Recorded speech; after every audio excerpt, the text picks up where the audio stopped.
स्वागत आहे तुमचं फ्लाय विथ प्रतीक्षा चॅनलवर. तर सगळ्यांनी माझ्या चॅनलला सबस्क्राईब करा जर अजून केलं नसेल तर, आणि कमेंट करायला विसरू नका. कमेंटच्या बाजूलाच हाईपचं ऑप्शन असतं, तर लगेच हाईप करून टाकत जा, कारण तुमचे हाईप माझ्यासाठी खूप अनमोल आहेत.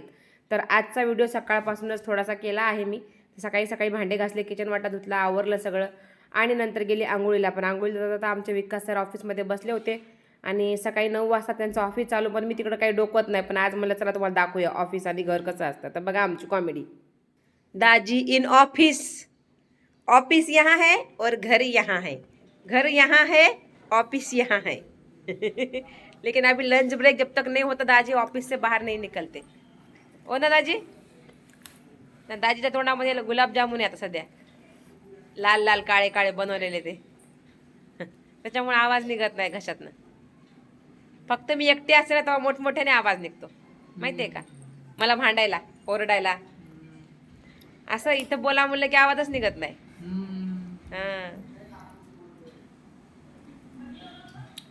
लय कंदूश आहेत एक नंबरचे. चल गेला त्यात. चला मग त्यांच्याशी गप्पा मारून आंघोळ करून आले. आंघोळ करून आल्यावर लगेच आवरायला घेतलं आणि किचन वाटा अगोदर धुवून घ्यावं लागतं. मला रोजचं एक काम आहे स्वयंपाकाच्या आधी किचन वाटा धुणे, कारण का आमचा बनी कधी कधी उड्या मारतो. ते सगळं आवरून धुवून मग घेतलं एका ताटात पीठ. आमच्या घरात पीठ नव्हतं आज, पहिली गोष्ट पीठ होतं गिरणीमध्ये. मग ह्याच्या त्याच्या मागं लागून लागून ज्योती जाऊन गाडीवरून पीठ घेऊन आली.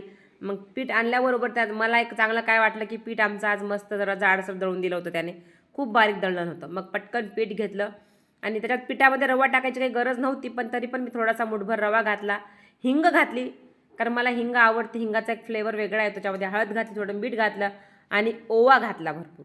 असं सगळं टाकून आणि थोडंसं गरम तेल टाकलं त्याच्यामध्ये. गरम तेलामुळं त्याचं मिश्रण मस्त असं छान मिळतं, खुसखुशीत बनतात आपल्या बट्टी.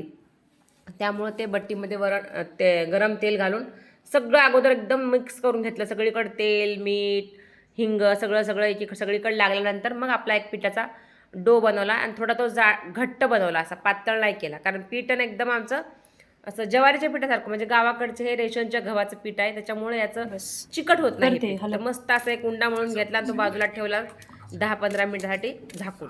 आणि तोपर्यंत तिकडं वांगी घेतले बघा. ही गावरान वांगी मला मिळाली होती त्या दिवशी, मग वांगी आणली होती. वांगी कट करून मिठाच्या पाण्यामध्ये ठेवली आणि इकडं पॅनमध्ये फोडणी घालायला तेल टाकलं. तेलामध्ये टाकली मोहरी, जिरे आणि हिंग, छान तडतडू दिलं आणि मग घातला कांदा. कारण कांदा भरपूर घातला, कांद्याशिवाय भाजीला मज्जा नाही. तर माहीत नाही तुमच्या तिकडं खानदेशात अशीच भाजी करतात का नाही, पण मी माझा थोडासा टच देतेच प्रत्येक भाजीला. माझ्या पद्धतीने मी भाजी केली. हां, फक्त याच्यामध्ये मी घातला नाही तो टोमॅटो.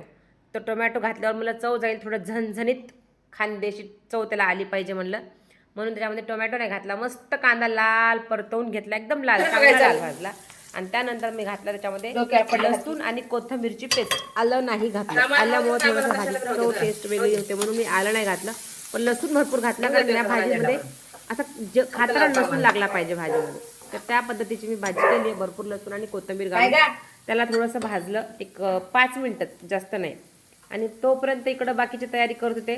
कुकर काढला, कुकर धुवून घेतला, कारण मी हे जे बट्टी आहे ना, बाटी करण्यासारखी बट्टी आहे ना, ती बनवणार आहे कुकरमध्ये. तोपर्यंत इकडे हिरवी मिरची बारीक करून घेतली, हिरवी मिरची पण घातली. आणि हिरवी मिरची थोडी जास्त घातली, कारण तिनेच वांग्याची भाजी केली. आमच्या घरात वांगं कोणाला आवडत नाही, पण आज सगळ्यांनी वांगं खाल्लं, कारण आज वांगंच तेवढं छान झालं होतं. तर मस्त त्याच्यामध्ये मिरची भाजून त्याच्यामध्ये हळद घातली. आणि बघा तुम्ही एकदम साधी सिंपल भाजी केली, पण चवीला अशी जबरदस्त झाली ना, कारण त्याला खानदेशी टच देत होती, म्हणून भाजी छान झाली. बनीचं अंडं उकडले आता रात्रीच्या 10:30 वाजता. मी व्हॉइस ओव्हर करते, कारण आमच्या बनीला अंडं खायचं होतं. अंडं बघितलं, खूप दिवसाला अंडं नाही केलं, म्हणजे त्याला अंडं करून देते मी. हां, तर इकडं मी वांगं त्या हळद वगैरे सगळं भाजून त्याचं वांगं घातलं आणि वांग्याला मस्त तेलामध्ये अगोदर वाफवून घेतलं छान, एक 5-10 मिनटं असं खालीवर मस्त परतवलं. ठसका उठत होता घरामध्ये. घरात ऑफिस असल्यामुळे ठसका उठलेला चालणार नाही, म्हणून मी काय केलं, त्याच्यामध्ये थोडं गरम पाणी घातलं लगेच, कारण गरम पाणी घातलं की छान त्याचा ठसका होत नाही. मग वरून थोडंसं मीठ घातलं आणि मीठ घातल्यानंतर त्याला पाणी सुटतंच, पण थांब देते. तर पाणी सुटतं आणि मग वांगं मस्त शिजतं. पण मला आज वांगं एकदम मऊ पाहिजे होतं, म्हणून मी काय केलं, भरपूर त्याच्यामध्ये पाणी घातलं गरम आणि त्याला शिजायला ठेवलं. थोडासा गरम मसाला घातला, धने पावडर घातली थोडीशी, आणि त्याला झाकण लावून मस्त शिजवू दिलं. तर तुम्ही कशी करता खानदेशी भाजी? मी हे बघा, कुठली रेसिपी बघून करण्यापेक्षा ना आपल्या स्टाईलमध्ये रेसिपी केलेली परवडली. कारण मी माझ्या एका फ्रेंडच्या घरी ही खाल्ली होती वांग्याची भाजी. आणि मला सीमाताई माझी एक फ्रेंड आहे, तिने पण रेसिपी सांगितली होती वांग्याच्या भरीताची. पण मी त्याच पद्धतीची भाजी केली. तिने मला बोलली होती खूप काही टाकायचं नाही, साधी सिंपल करायची ताई. आणि त्याच्याच पद्धतीने मी भाजी केली आहे. सीमाताईने सांगितल्याप्रमाणे बरीच सांगितलं होतं, पण मी वांग्याची भाजी केली. त्याच्यामध्ये गरम पाणी टाकलं आणि ते मस्त शिजवू दिलं एकदम खळखळ खळखळ खळखळ. बघा तुम्ही, भाजीला असा उकळी आली मस्त. त्यातलं पाणी सगळं शोषून देईपर्यंत मी केलं. आणि इकडं तोपर्यंत पीठ मळलेलं चांगलं मुरलं होतं, त्याचे उंडे बनवून घेतले. तुम्ही काय करता, चपाती लाटतं कोणी तूप लावून तेल लावून त्याचे लेअर येण्यासाठी, पण मी फक्त गोल गोल गोल गोल त्याचे उंडे बनवून घेतले. जे डाळ ढोकळी बनवतो ना आपण, तुम्ही माहीत नाही मराठी डिश आहे डाळ ढोकळी म्हणून, त्याच्यामध्ये पण हे असं बनवतात ढोकळा ढोकळा म्हणून. तर तसे ढोकळे बनवून घेतले आणि कुकरमध्ये लावले शिजायला.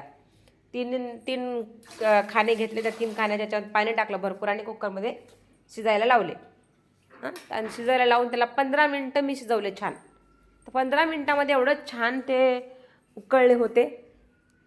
15 मिनटामध्ये इतके छान ते शिजले होते, अजिबात खाली चिकटले नाही, काय नाही. एकदम मस्त त्याला असा मधून लेअर आल्या होत्या, 2-3 लेअर आल्या होत्या. आणि त्या लेअर जेव्हा आल्याला बघून मला खूप आनंद झाला. आणि तोपर्यंत डाळीचं ठेवलं इकडं. डाळीच्या याच्यामध्ये पण तेल घातलं, तेलामध्ये जिरे घातले आणि जिऱ्यानंतर लसूणची फोडणी टाकली. त्याला लसूण आणि कोथिंबीर टाकलं आणि हिंग आणि थोडंसं लाल तरी पावडर टाकून मस्त तडका दिला, असा झणझणीत तडका लाल मिरचीचा.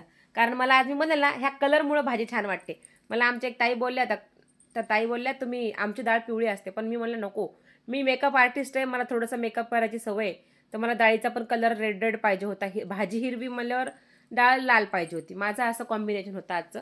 कारण ते लाल तर हे हिरवं केलं असतं, पिवळं केलं असतं. पण नो प्रॉब्लेम, मला रंगबिरंगी खूप आवडतं. मग इकडं डाळीला फोडणी देऊन झाली, डाळ शिजत राहिली तिकडं. आणि तोपर्यंत इकडं मी बट्ट्या मस्त तळून घेतल्या बघा तुम्ही, खुसखुशीत. कारण आमच्या घरात बट्ट्या तळत होते तेव्हा एवढा सुंदर वास उठला, कारण त्याच्यामध्ये मी हिंग पण घातलं होतं, थोडे जिरे पण घातले होते थोडंसं, आणि ओवा पण घातला होता. त्याचा एकदम भारी वास येत होता घरामध्ये. आणि त्याला रंग येण्यासाठी थोडीशी हात घातल्यामुळं कलर पण खूप सुरेख आला होता. आणि इकडं काय, आमच्या घरात काय दम निघतो काय, जोपर्यंत बनत तिथं तोपर्यंत द्या द्या मला द्या मला द्या सुरू झालं होतं. मग मस्त प्लेटिंग केलं, डाळ घेतली एका वाटीत, तूप टाकलं भरपूर. आणि इकडं वांग्याची भाजी, कैरीची चटणी, कांदा, काकडी, वांग्याची भाजी सगळं ताट लावून विकासरांना दिलं. आणि मी इकडं एका ताटामध्ये मस्त कुस्करून घेतलं भरपूर सगळं, डाळ, बट्टी, वांग्याची भाजी, लोणचं, कांदा, बारीक चिरलेला कांदा त्यात मिक्स केला होता. काय लागत होतं तुम्हाला काय सांगू, बारीक चिरलेला कांदा टाकल्यामुळे मला असं वेगळा खायची गरज नाही पडली.